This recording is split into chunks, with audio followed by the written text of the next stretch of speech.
I hope you all are having a wonderful holiday season. In today's episode, we're going to go back in time almost 80 years to try to experience a New Year's Eve dinner at a New York City restaurant called Chin's in 1944. Hi, my name is Christy, and this is the American Chinese Food Show. So the year 1944 was coming to an end. Franklin D. Roosevelt won the re-election, becoming the only U.S. president elected to a fourth term. World War II was going to end in the next year, but people didn't know that yet. Even during wartime, people needed to be entertained. In the early 1940s, some of the greatest American films hit theaters. Movies like Casablanca, The Philadelphia Story, Fantasia helped people forget their troubles. The 1940s also marked the start of the golden age of American musical theater.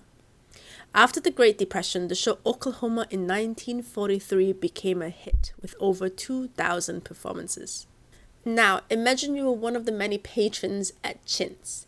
It's between Broadway and 44th Street in New York City. We're very lucky to have many photos of Chin's from the outside because its entrance was right underneath the very famous Camel Cigarettes billboard that was heavily photographed. The 30 by 100 foot sign was puffing out smoke for 25 years up until 1966.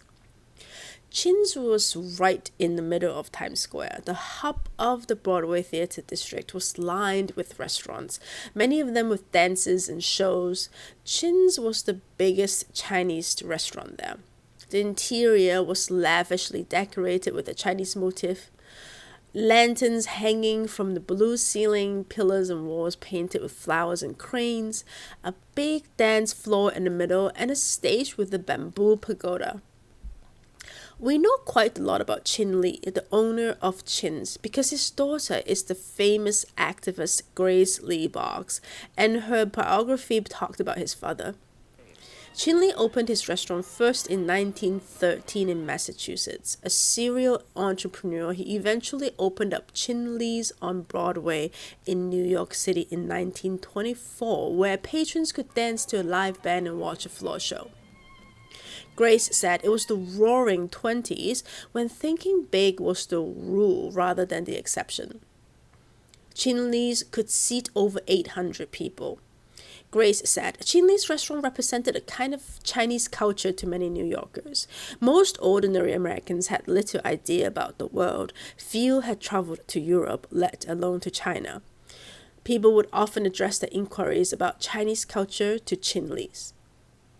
4 years later, encouraged by Chin Lee's success, Chin opened up an even bigger restaurant, Chin's. It was said that it's the largest Chinese restaurant in America. According to the book The Chinese in North America, A Guide to Their Life and Progress, where flexing dollar amount is a must to show the accomplishment of a Chinese businessman, we know rent for the two restaurants combined was over $6,000. Salary for the live band was another $6,000. Electricity was over $5,000. Coal-fire alone almost $1,000. Laundry for tablecloths and servers' uniform was $4,000. Annual revenue was $1 million, which is about $20 million today. Chin was called the overseas Chinese king of restaurants in the book.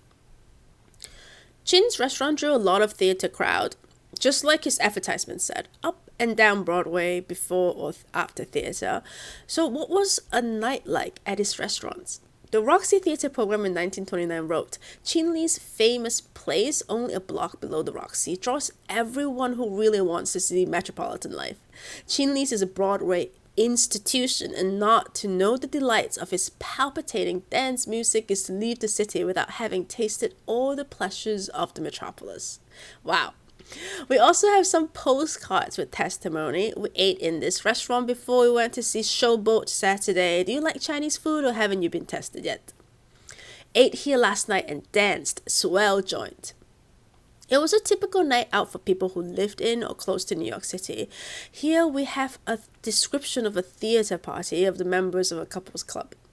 After the show, the party decided that a cabaret would not be amiss, and so Chin Lee's restaurant and cabaret on Broadway was picked out, where some of the members tried to delve into the mysteries of Chinese dishes while the others were satisfied with the American way of cooking.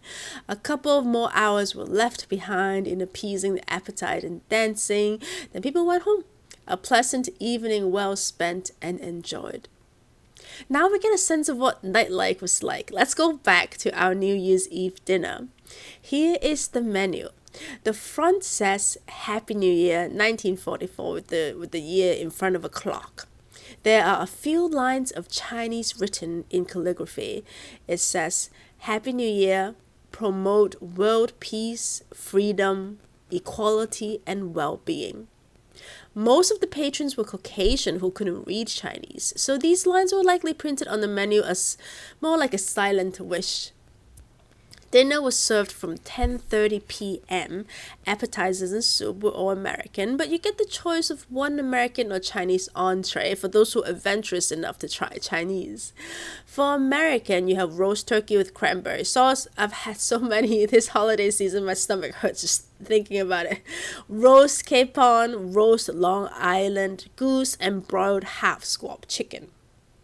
For Chinese, you can choose between mushroom chicken, chow mein, chicken chop suey with mushrooms, fried boneless chicken with mushroom sauce, and sub gum chicken chow mein. You can choose Chinese almond cakes or rice cakes, or good old ice cream, jello, or sherbet for desserts. Nothing really fancy, since Chin Lee's restaurants were always advertised as being economical.